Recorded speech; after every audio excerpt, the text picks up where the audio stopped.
Bienvenue à la Minute Littéraire, je suis ravie que vous nous accordiez un petit moment. Pourriez-vous nous dire qui êtes-vous? Alors donc je suis romancière et je suis vraiment, c'est toute ma vie et c'est mon métier. Et c'est une vocation, un peu comme les vocations religieuses depuis l'enfance. D'accord. Alors votre livre qui s'appelle La femme révélée, est-ce que vous pourriez nous résumer votre livre en une phrase ou deux?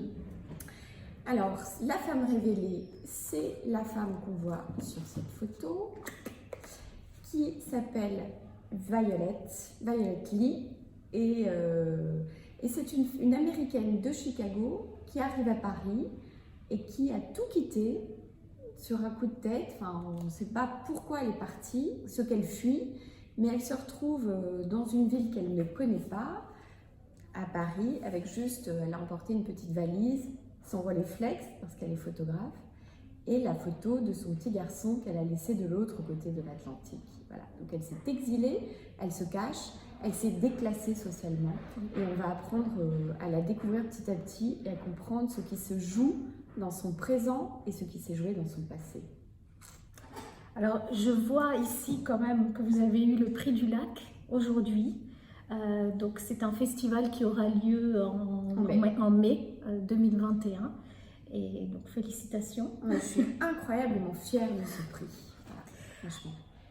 Donc que lisez-vous en ce moment? Est-ce que vous avez un livre à nous conseiller? De chevet. Et pourquoi un livre de chevet? Alors j'ai à vous conseiller un livre qui s'appelle Apérogone. L'auteur est je trouve, un très grand écrivain américain, mais d'origine irlandaise, qui s'appelle Colum McCann. Et c'est un roman qui se passe de nos jours en Israël et qui finalement fait le portrait de ce pays et de toute la complexité de ce qui se joue là-bas à travers deux personnages qui sont réels, un Palestinien et un Israélien qui ont eu tous les deux leur fille assassinée par l'autre camp. Voilà. Et en fait, ces deux héros se sont rencontrés dans la vie dans une association qui s'appelle les Combattants pour la paix. Et ils ont trouvé que le fait d'avoir tous les deux perdu un enfant, parce que ce pays est en guerre, était bien suffisant pour les rapprocher et chercher ensemble des solutions d'aller vers la paix. Ce livre est absolument magnifique, il est très très bien écrit, il est construit comme une sorte de kaléidoscope, de tout petits fragments, parce que la vérité est complexe, ce qu'on a tendance à oublier. La vérité, elle est constituée de toutes les vérités de chacun et toutes les voix de chacun, et il faut toutes les entendre pour arriver à avancer ensemble. C'est absolument magnifique, c'est d'une humanité bouleversante, c'est pas du tout un livre triste ou un livre sombre, c'est un livre lumineux. Ça donne envie de le lire. Okay. Est-ce que vous avez un rituel d'écriture? Alors mon rituel, ce serait peut-être pour me mettre dans la bonne concentration de lire certains auteurs dont le style me met en condition. En général, ce n'est pas du tout des gens qui écrivent comme moi, ils ont des styles très différents du mien, mais c'est un peu comme les musiciens qui ont besoin d'écouter telle ou telle musique avant un concert. Voilà, moi j'ai besoin d'écouter telle musique d'écriture avant de m'y mettre. Et vous écrivez sur du papier, avec un crayon, ou c'est plutôt sur l'ordinateur? Non, c'est sur l'ordinateur, et avant, même quand j'étais enfant, c'était sur une machine à écrire. Je n'écris pas du tout les mêmes choses à la main, je m'en sers, c'est une écriture beaucoup plus de tous les jours à la main pour prendre des notes, etc. Et par contre, j'ai besoin de taper les mots, et les mots ont visuellement une portée quand on les tape. Okay. Et donc ça influence d'autres mots qui viennent comme ça, et j'ai même appris très très vite à taper vraiment avec les 10 doigts pour aller plus vite, parce que j'ai l'impression que ça passe même pas par ma tête, comme si ça passait du ventre jusqu'aux mains. C'est magnifique. Magnifique. Qui est votre premier lecteur? Alors pour mes derniers livres, j'avais 4 ou 5 premiers lecteurs qui étaient des amis proches, des garçons et des filles, à qui j'envoyais à chaque fois un chapitre. Et donc, ils me faisaient un retour. Donc, c'était très particulier. C'était comme quand vous faites une traversée de la Manche en voilier et que vous avez des gens qui vous appellent au talkie-walkie. Voilà, c'est très important. Je ne sais pas si je vais garder ça pour le prochain, je ne sais jamais. Mais voilà, les 3 derniers livres, ça a été ça. C'était eux les premiers. Est-ce que vous pourriez nous lire un extrait de votre roman, s'il vous Alors, plaît? donc c'est au début de l'histoire et mon héroïne est à Paris en 1950, à Saint-Germain-des-Prés. Après un dîner frugal, nous retrouvons la petite bande de Brigitte à la nuit tombée au croisement des rues Dauphine et Christine.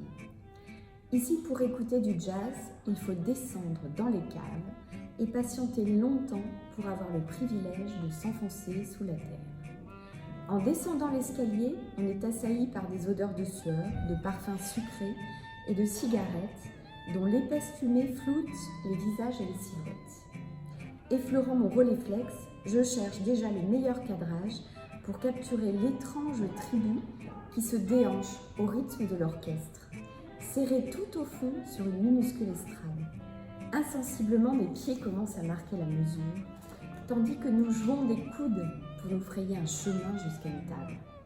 Dès que nous sommes assises, les garçons nous apportent de quoi étancher notre soif. Je me sens ivre avant d'avoir bu. Ce doit être le jazz qui me ramène chez moi, ou ce sont les tenues des danseurs qui ont dévalisé les surplus de l'armée américaine et portent des chemises à carreaux et des chaussures de basket. Welcome to Saint-Germain-des-Prés, Violet, me lance Anton le ténébreux, l'amoureux de Brigitte, dont le visage sculpté au couteau s'éclaire d'une joie enfantine. Le tabou, c'est plus ce que c'était, mais ça reste pas mal. Le jazz est bon, l'ambiance est sans chichi. Tu comprends l'expression? On s'amuse et parfois on a des surprises. Je trinque à mon premier contrat français, mon corps est impatient de danser. Je ris avec ces gamins qui me tendent quelques heures d'oubli, à boire cul sec.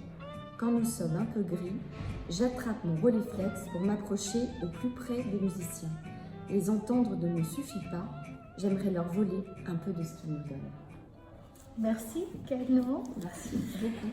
Alors j'ai une petite question, est-ce que vous avez un Rolleiflex, vous aussi? Non, j'aimerais bien, j'aurais bien aimé. Pour l'instant, j'ai pas pu essayer de prendre des photos avec un Rolleiflex, mais c'est un appareil qui fait de très belles images. Notamment, il est très beau, c'est un très bel appareil pour le portrait. Ah oui. Donc j'aimerais bien essayer un jour. J'ai pas pu encore. Qu'on puisse voir un peu vos portraits. Absolument. Pour terminer, je vais vous citer une phrase de Diderot et puis vous allez nous dire ce qu'elle vous inspire. Il est bien rare que le cœur mente, mais on n'aime pas l'écouter.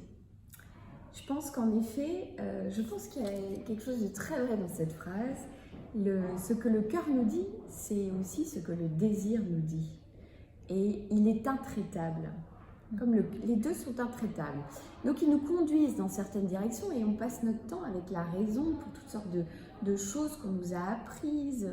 On nous a appris à ne pas trop écouter le cœur, souvent. Et donc on a tendance à faire autrement, essayer de l'encadrer, de le gendarmer.